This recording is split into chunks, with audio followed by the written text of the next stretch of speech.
కార్మిక సోదరులకు మీడియా మిత్రులకు అందరికీ నమస్కారం. ముఖ్యంగా ఈరోజు ఈ సమస్య పరిష్కారమైనందుకు ముందుగా గౌరవ ముఖ్యమంత్రి గారికి మా కార్మికులందరికీ కూడా హృదయపూర్వకంగా ధన్యవాదాలు తెలియజేస్తూ, ఈరోజు ముఖ్యమంత్రి గారు మొదటి నుంచి కూడా ప్రభుత్వ రంగ సంస్థల్ని బలోపేతం చేయడంలో ముఖ్యమంత్రి కేసీఆర్ గారు ముందు స్థానంలో ఉంటారు. ఇవాళ మన విద్యుత్ సంస్థలను బలోపేతం చేయడంలో, సింగరేణిని బలోపేతం చేయడంలో, ముఖ్యంగా మనం 6000 మెగావాట్ల కొత్త విద్యుత్ ఉత్పాదన ప్లాంట్లు పెట్టినప్పుడు కూడా ముఖ్యమంత్రి గారు దానికి సంబంధించిన ఆర్డర్లన్నీ కూడా కేంద్ర ప్రభుత్వ రంగ సంస్థ అయిన BHELకి ఇచ్చి ప్రభుత్వ రంగ సంస్థల్ని కాపాడడంలో ఈ దేశంలో ముందు భాగంలో ఉండేటువంటి ముఖ్యమంత్రి ఇవాళ కేసీఆర్ గారు. అంటే ఒకవైపు కేంద్ర ప్రభుత్వం ప్రభుత్వ రంగ సంస్థలన్నింటినీ కూడా డీసెంట్రలైజ్ చేస్తూ వాటిని డిజిన్వెస్ట్మెంట్ చేస్తూ వాటిని మూసివేసేటువంటి దిశగా కేంద్ర ప్రభుత్వము ఇతర రాష్ట్రాలు నడుస్తూ ఉంటే ప్రభుత్వ రంగ సంస్థల్ని నిలబెట్టి కాపాడే దిశగా ప్రయత్నం చేసిన ముఖ్యమంత్రి కేసీఆర్ గారు. ఇవాళ అందుకే 6000 మెగావాట్ల విద్యుత్ ఉత్పాదన ప్లాంట్లకు సంబంధించిన మొత్తం ఆర్డర్లను నేరుగా ఈ దేశంలో BHELకి ఇచ్చిన ముఖ్యమంత్రి ఎవరైనా ఉన్నారంటే అది కేసీఆర్ గారు మాత్రమే.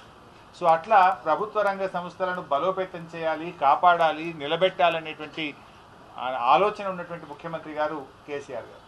అయితే ఈరోజు ఆర్టీసీ విషయంలో కూడా ఇది నష్టాల్లో ఉంది కనుక ఎట్లయినా దీన్ని కాపాడాలన్నదే ముఖ్యమంత్రి గారి ఆలోచన. కార్మికుల మీద వారికి ఎనలేనటువంటి ప్రేమ, ముఖ్యంగా ఉద్యమములో నుంచి పుట్టిన సంస్థ తెలంగాణ మజ్దూర్ యూనియన్. ఉద్యమములో మాతో పాటు కలిసినటువంటి సంస్థ. నష్టాల్లో ఉన్నా కూడా ఈరోజు సహచర మంత్రులు, గౌరవ ముఖ్యమంత్రి గారు ఇవాళ పెద్ద మనసు చేసుకొని ఇవాళ కార్మికులకు 16% ఫిట్మెంట్ని ఇవ్వడం జరిగింది. 16% ఐఆర్ని ఈరోజు ప్రకటించడం జరిగింది.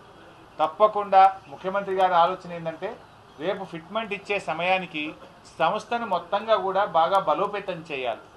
దీన్ని పర్ఫెక్ట్గా చేసి రేపు ఒక మంచి ఫిట్మెంట్ ఇచ్చి కార్మికులను కాపాడుకోవాలన్నది ప్రభుత్వం యొక్క ఆలోచన.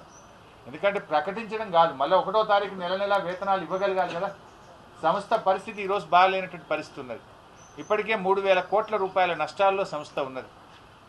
సో ఈ పరిస్థితుల్లో ఒక హై లెవెల్ కమిటీ వేసి ఉన్నటువంటి అప్పులను ఏ రకంగా తీర్చి సంస్థను క్లీన్ ఆఫ్ చేయాలి, అదేవిధంగా దీని ఎఫిషియన్సీ ఏ రకంగా ఇంప్రూవ్ చేసుకోవాలి, రాష్ట్ర ప్రభుత్వం నుంచి ఈరోజు పన్నుల రూపంలో సంస్థకు ఎలాంటి మినహాయింపులు ఇవ్వడం ద్వారా సంస్థను బలోపేతం చేయాలి, అర్బన్ ట్రాన్స్పోర్ట్లో వస్తున్నటువంటి నష్టాలను నివారించడానికి ప్రభుత్వ పరంగా ఏ రకమైన సహకారాన్ని అందించాలి, ఇంకా ఉత్తమమైనటువంటి విధానాలు ఈ దేశంలో ఎక్కడ ఈ ప్రపంచంలో ఈ ట్రాన్స్పోర్ట్ రంగంలో ఉంటే వాటన్నిటినీ కూడా పరిశీలించి ఒక ఉన్నత స్థాయి కమిటీ ద్వారా నివేదికను తీసుకొని దీనికి ఒక శాశ్వతంగా ఆర్టీసీ అంటే నష్టాల సంస్థ కాదు, ఇది లాభాల బాటలో నడిచే సంస్థగా తీర్చిదిద్దాలన్నది ముఖ్యమంత్రి కేసీఆర్ గారి సంకల్పం.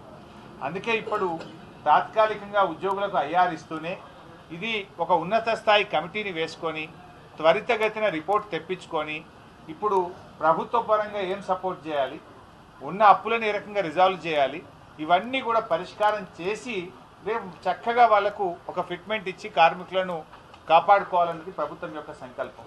సో ఈరోజు ముఖ్యమంత్రి గారు కూడా ఇప్పుడు ఈ 16% ఇవ్వడానికి కూడా మా గౌరవ ఆర్థిక మంత్రి గారు కేటీఆర్ గారు మరందరూ కూడా ముఖ్యమంత్రి గారితో మాట్లాడి ప్రభుత్వ పరంగా సపోర్ట్ ఇస్తే తప్ప ఇవ్వలేనటువంటి పరిస్థితి.